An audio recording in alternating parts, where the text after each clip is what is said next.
Mothball Mountain in the US and Mystic Mountain across the rest of the world sits in the Emerald group in Rollercoaster Tycoon Classic and has probably the most difficult location we have come across to this point in the game. It's small and with very little flat land. The first thing to note is that the weather in this scenario is cold and wet. You can tell at the beginning of the scenario because the temperature is 13 degrees, 55 if you play in Fahrenheit. Most scenarios start at 17 degrees Celsius, that's 62 degrees Fahrenheit. What does this mean? Well, indoor rides will do well as guests will still ride them when it's raining, and you'll need the information kiosk to make money on umbrellas. That's whether you use the umbrella cheat or not. Mystic Mountain is a small theme park, but there's lots of available additional land to purchase here. It will cost you £90 or dollars per tile though, so I'm going to try and beat the scenario without expansion, and with a goal of 800 guests in 3 years, that shouldn't prove to be a big issue. My first task was to check on available rides, and set my research priorities accordingly. Given the tight space and lack of available gentle and thrill rides, I want to prioritise these research areas, because that will give me not just more indoor rides, but rides which take up little space as well. Then I want an information kiosk for guests as soon as they arrive so they can pick up a park map and, importantly, an umbrella. We'll probably need several information kiosks across the park. As the park is currently closed, I want it operational as soon as possible so I can start earning some revenue. So, hugging the park boundary close to the entrance, I added a merry-go-round, a twist and a haunted house. On the other side of the park entrance, I placed Mango Muncher from the Junior Coaster build menu and then added some benches and trash cans. It's only 4 rides, but it's enough to open and start earning some money. My first newly researched ride was the go-karts, so I immediately built a track which goes underneath Mango Muncher. As well as giving both rides an excitement boost, most importantly this takes up little space but still has a station long enough to receive a full set of 21 go-kart cars. After that I employed my first staff and gave handymen patrol areas.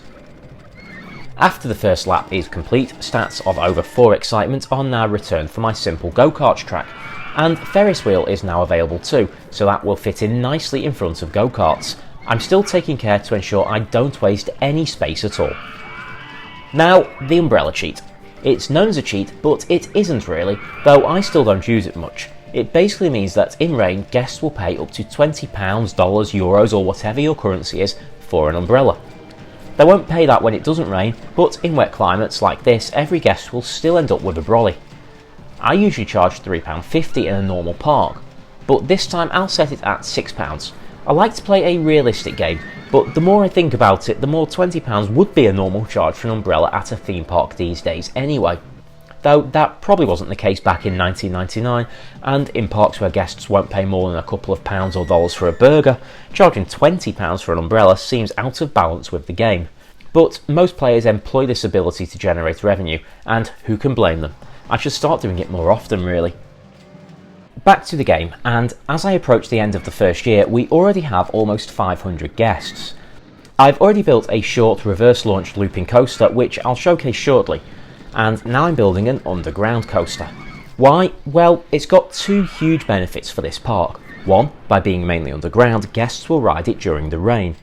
And 2, by being mainly underground, it takes up very little space above the surface, leaving plenty of room for new rides.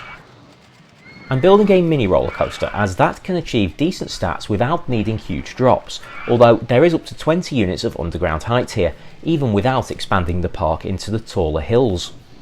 As I'm building mainly underground, I'm less worried about being compact with this one, so let's test it out.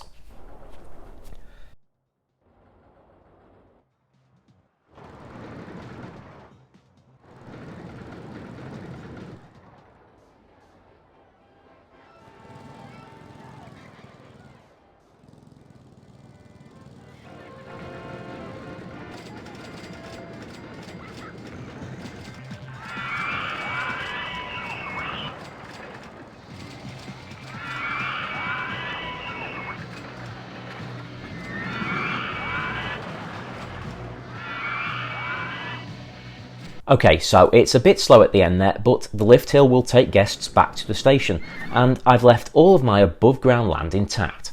Perfect. I've built this away from my other rides, but I'll keep one central path running through the park to connect it, leaving ample space either side of the path for new rides. Another jump now, and we are into June Year 2, and I'm taking advantage of the tight turns, steep climbs and overall compact nature of the wooden wild mine to build another coaster in the far left of the park. In the meantime, I've also added some more attractions. A swinging inverted ship, an observation tower and a maze, making a pretty busy front left area of the park. Back to the wooden wild mine though, here's what I've built.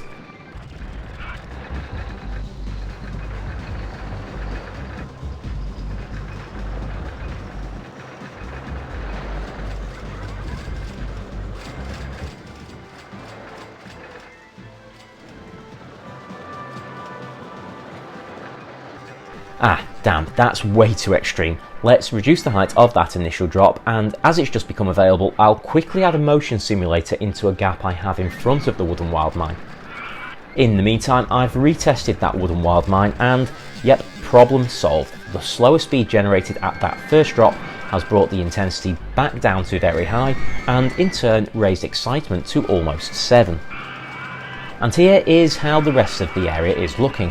Pretty compact, a little crowded, but very efficient for this park, and with some rides guests will also go on in the rain. And while we are here, let's take a closer look at that looping coaster.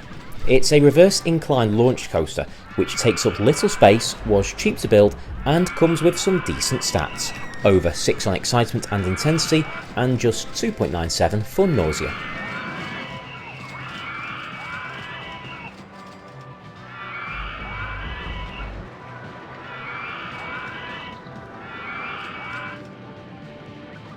With so much space still available to me, lots of compact or static rides already built, and almost 800 guests already in my park in August Year 2, I feel confident in building a larger ride over the remaining land, and as we don't have a water ride yet, I opt for a log flume. I don't want to completely cover that land though, so I'll still use all corners of my park and try and keep it compact enough that a second ride can be built here. I'm using the natural lie of the land to create 2 large drops, one which is a pretty big single drop and one which has a series of smaller drops. Not what I needed when things were looking so good. My custom mini roller coaster has crashed. It seems to me that a safety cutout has meant the final chain lift hill isn't working, and cars have then reversed back along the track into oncoming vehicles. That seems to have stopped now. They are bumping into each other at lower speeds, but it's too late for one car of guests. So my park will now feel the effects. A slump in park rating, and guests won't want to ride this coaster now for 4 months. I'll just leave it shut for the time being, but that's a blow, also because it was an indoor ride in a rainy park. But it's happened now, so back to that log flume, which needs finishing off. Log flume complete and now tested, and with excitement above 5, I'm happy to open it. Space Rings becoming available gives me another static ride, this time a 4x4 size. This was a theme of this park for me, and I'm sure it will be for you too. If a new static ride becomes available, it gets built. And with a 3D cinema now also available, I'll add one of those in for a double win. It's an indoor ride which guests will use in the rain, as well as being pretty compact. Jumping to Year 3 now, and what will be my final new coaster build, a mine train coaster. I've just added a top spin and reopened the mini coaster in the hope it won't crash again. So now, next to the log flume, I can build a mine train coaster.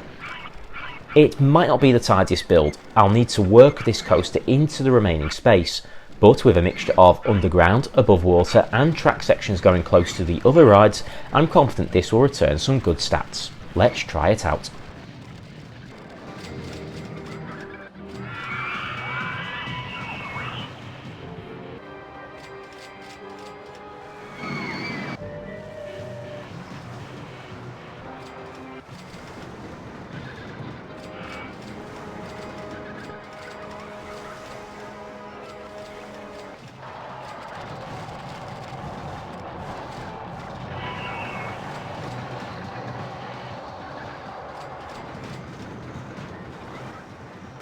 Yes, I'm happy with those stats and we can get this ride open. In the time I've been building this ride, I've already moved well above the required 800 guests target. And so, with that in mind, space all gone and me not wanting to spend cash on expanding the park, which I could definitely afford to do if I was worried about my guest target, it's time to hit fast forward and wait for October.